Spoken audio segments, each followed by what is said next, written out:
जय श्री राधे कृष्ण। आप सभी का आपके अपने YouTube channel VK Mishra present में बहुत बहुत स्वागत है।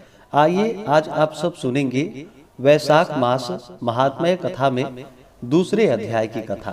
तो बोलिए प्रेम से भगवान विष्णु की जय, माता लक्ष्मी की जय, सर्वदेवी देवता की जय। नारद जी ने कहा कि हे राजा, वैशाख के समान कोई महीना नहीं है, सतयुग के समान कोई युग नहीं है, वेदों के समान कोई शास्त्र नहीं है और न गंगा के समान कोई उत्तम तीर्थ है। जलदान के समान कोई दान नहीं, स्त्री सुख के समान कोई सुख नहीं, खेती के समान कोई धन नहीं और जीवन रहने के समान कोई लाभ नहीं। न तो अनशन के समान कोई तप है, न दान से बड़ा कोई सुख है, न दया के समान कोई धर्म है और न नेत्रों के समान कोई ज्योति है। भरपेट भोजन के समान कोई तृप्ति नहीं है, खेती के समान उत्तम कोई व्यवसाय नहीं है, धर्म के समान कोई मित्र नहीं है और न सत्य के समान कोई यश कीर्ति है। निरोग रहने के समान कोई उत्थान व अभ्युदय नहीं। भगवान विष्णु को छोड़कर अन्य कोई रक्षा करने वाला नहीं है। वैशाख मास के समान पवित्र मास इस जगत में कोई नहीं है। इसे विद्वान लोग ने जाना एवं माना है।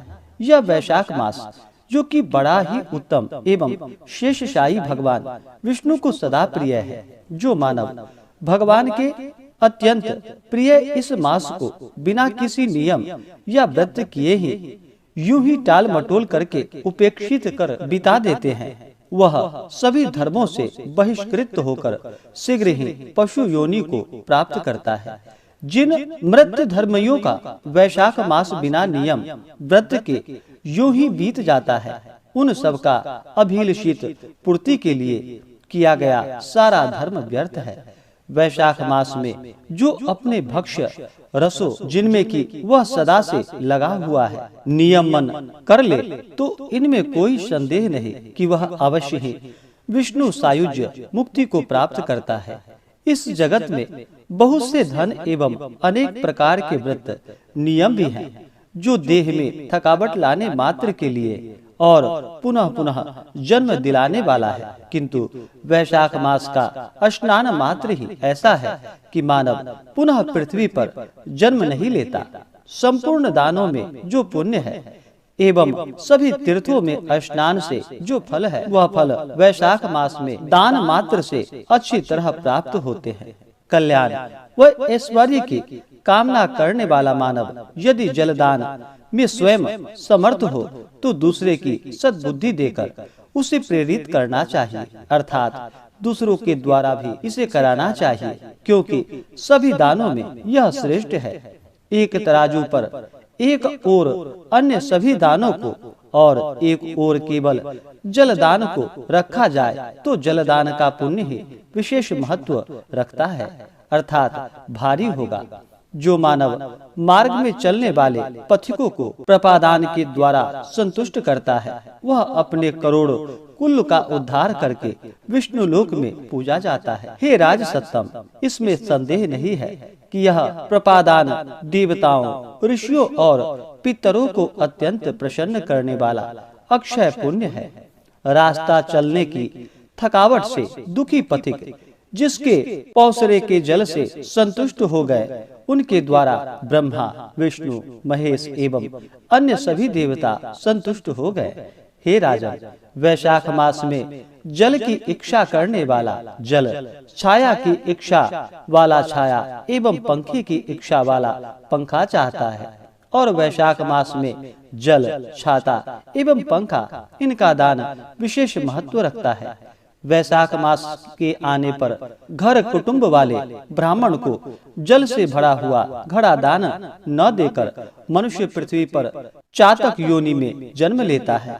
प्यास से व्याकुल किसी महात्मा या प्राणी को जो शीतल जल पिलाता है, हे राजन, वह उतने मात्र से ही 10,000 राजसु यज्ञों का फल पाता है।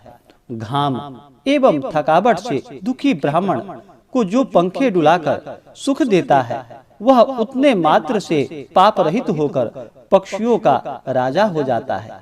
हे राजन, वैशाख मास में ब्राह्मणों को पंखा न देकर मनुष्य सैकड़ों वायु रोगों से व्याप्त होकर नरकों में ही जाता है, अर्थात दुख ही दुख पाता है।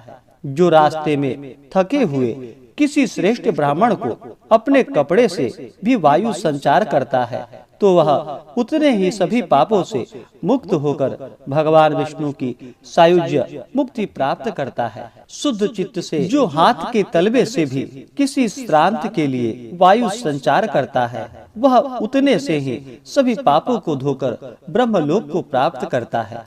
तुरंत थकावट को दूर करने वाले परम पवित्र पंखे का दान जो मानव नहीं करता, वह नरक की यातनाओं को भोगकर पुनः इस पृथ्वी पर पाप रूप से जन्म लेता है। हे राजन, आदि दैविक, आदि भौतिक एवं आध्यात्मिक आदि दुखों की शांति के लिए छाते का दान वैशाख मास में एक ही बार सभी प्रयास करके अवश्य देना चाहिए। भगवान विष्णु के अत्यंत प्रिय वैशाख मास में जो मनुष्य छाता नहीं देता है, वह महाक्रूर पिशाच के रूप में, जिसके ऊपर की कोई छाया नहीं होती है, वैसे ही इस पृथ्वी पर पैदा होकर रहता है। भगवान विष्णु के अत्यंत प्रिय वैशाख मास में जो सुंदर खड़ाऊ दान देता है, वह यमदूतों को ठुकराकर विष्णु लोक को जाता है। जो भगवान विष्णु के परम प्रिय वैशाख मास में जूते का दान देता है, उसे नरक संबंधी, लोक एवं देह संबंधी होने वाले क्लेश नहीं भोगने पड़ते हैं।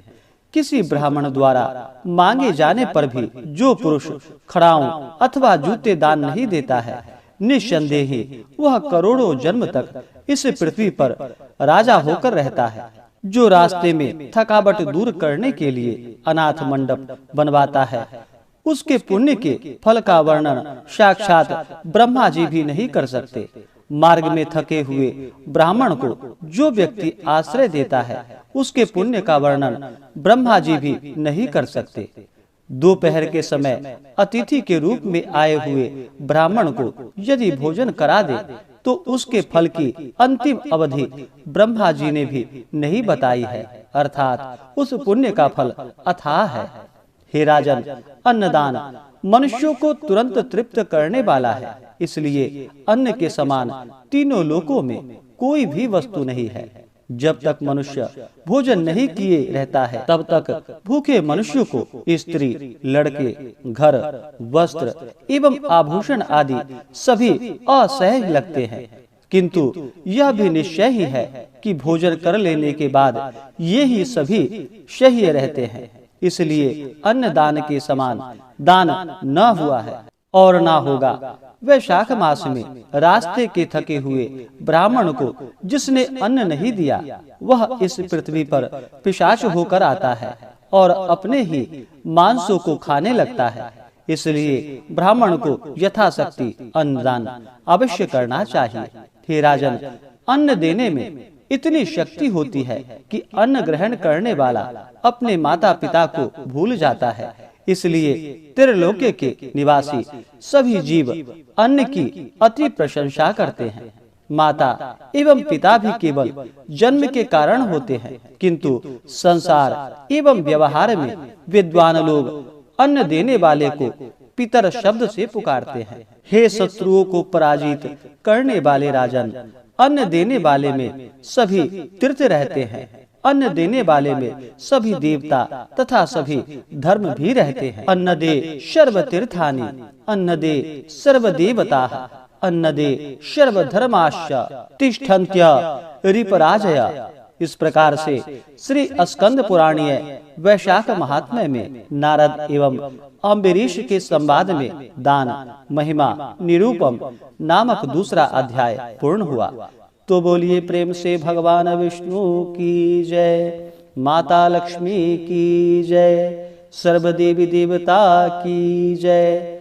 अगर आपने अब तक पिछले अध्याय कथा को नहीं सुना हो, तो हमारे चैनल पे, जो कि वैशाख मास महात्म्य के नाम से प्लेलिस्ट बनाया गया है, आप वहां से जा करके पिछले अध्याय कथा को श्रवण कर सकते हैं।